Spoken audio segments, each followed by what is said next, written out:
She had learned early that fear could be quieter than screams.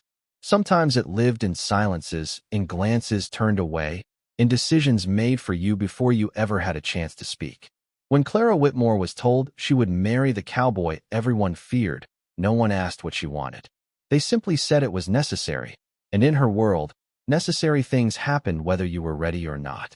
The town of Dry Creek sat like a tired animal under the sun, dusty and weary, shaped by harsh winters and harder men. People there believed in survival more than kindness. And in Dry Creek, no name carried more weight or dread than Elias Crow. They called him the Black Crow. No one remembered when the nickname began. Some said it was because of his cold dark hair and eyes that never seemed to soften. Others whispered it was because death followed him the way crows followed battlefields. 3 men had crossed him and never returned. A rancher who cheated him in a cattle deal vanished one night. A gambler who mocked him was found beaten near the river, alive but broken enough to never speak clearly again. Stories grew in the telling, as they always did, until Elias Crow became less a man and more a warning. So when Clara's father announced that Elias Crow had asked for her hand, and that he had accepted, the room went silent. Her mother's hands trembled. Her younger brother stared at the floor, and Clara felt the ground shift beneath her feet. "He needs a wife," her father said, not unkindly, but firmly. "And we need protection. His land borders ours. No one will touch us if you're his." Clara wanted to argue. She wanted to shout that she was not a bargaining chip, not a fence to be built between danger and safety. But she knew the truth of their situation. Her father's health was failing. Their land was dry. Debts hung over them like storm clouds. In Dry Creek, survival often wore the face of sacrifice. So she nodded. The wedding was small and joyless. No music, no laughter. Just a preacher, a few witnesses, and Elias Crow standing beside her like a carved statue, tall, broad-shouldered, dressed in black from boots to hat. He did not smile. He barely spoke. When he looked at her, his eyes were dark and unreadable, like a deep well that swallowed light. When he took her hand, his grip was steady, not rough. That surprised her more than anything. Afterward, without a kiss or celebration, he lifted her onto his horse and rode away from Dry Creek. No one waved. No one followed. The Crow Ranch lay miles from town, isolated among rolling hills and scrubland.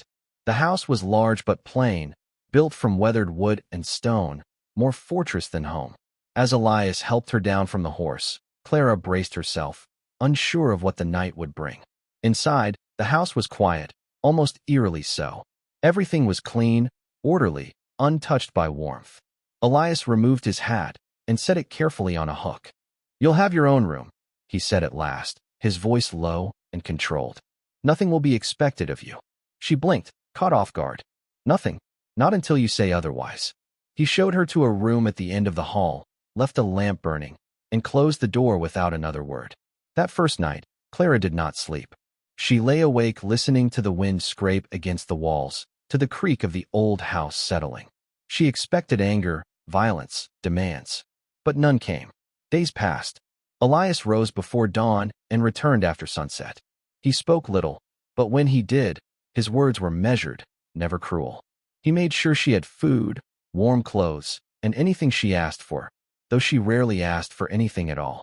The ranch hands treated her with a mixture of respect and pity. They avoided Elias when possible, speaking to him only when necessary. Clara noticed how they flinched at sudden movements, how conversations died when he entered a room. But she also noticed something else. Elias never raised his voice. He worked harder than any man she'd ever seen, taking the most dangerous tasks for himself.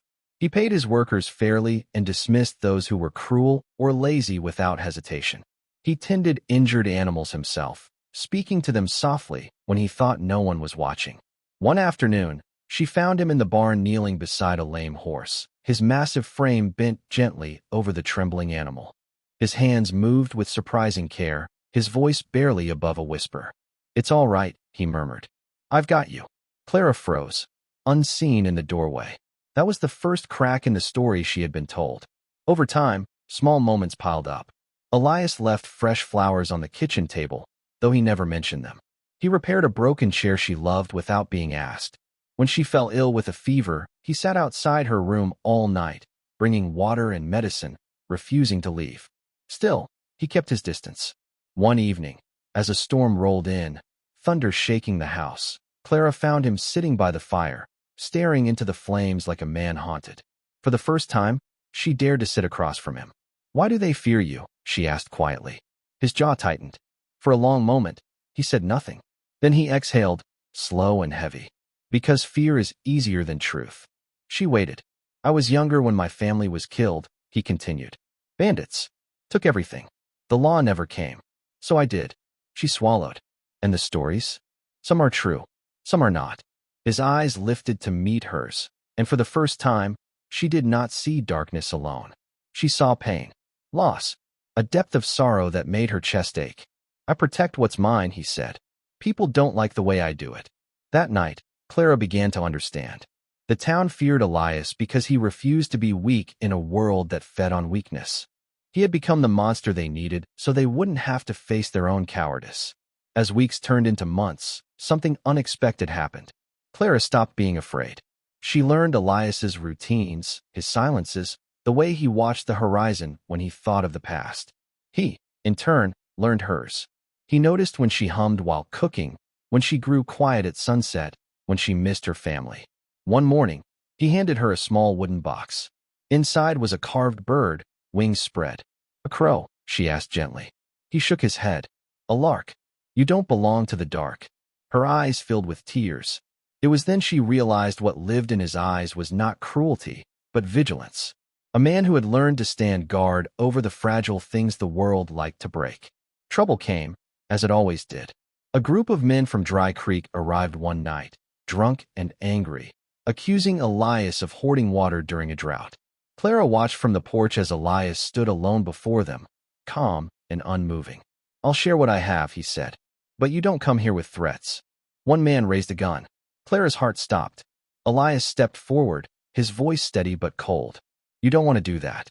Something in his eyes, something fierce and final, made the man lower the weapon. The group retreated, shaken. Later that night, Clara found Elias washing blood from his knuckles. "You didn't have to protect me," she said. "I wasn't," he replied. "I was protecting us." From that moment on, they were no longer strangers bound by necessity. They were partners. Their marriage slowly became real, not through passion or promises, but through trust, through shared meals, through long rides across open land, through laughter that surprised them both. One evening, as the sun dipped low, Elias finally reached for her hand. "If you ever want to leave," he said, "I won't stop you." She squeezed his fingers. "I don't want to leave." He looked at her then, truly looked at her, and for the first time, his eyes softened completely. In Dry Creek, rumors began to change. People spoke of the cowboy who shared water, who paid debts quietly, who never harmed those who didn't deserve it. They saw Clara riding beside him, smiling, unafraid. And slowly, fear gave way to something else. Respect. Years later, when asked how she survived marrying the man everyone feared, Clara would smile and say, "They were afraid of his strength. I saw his heart." Because what lived in Elias Crow's eyes was never darkness. It was devotion.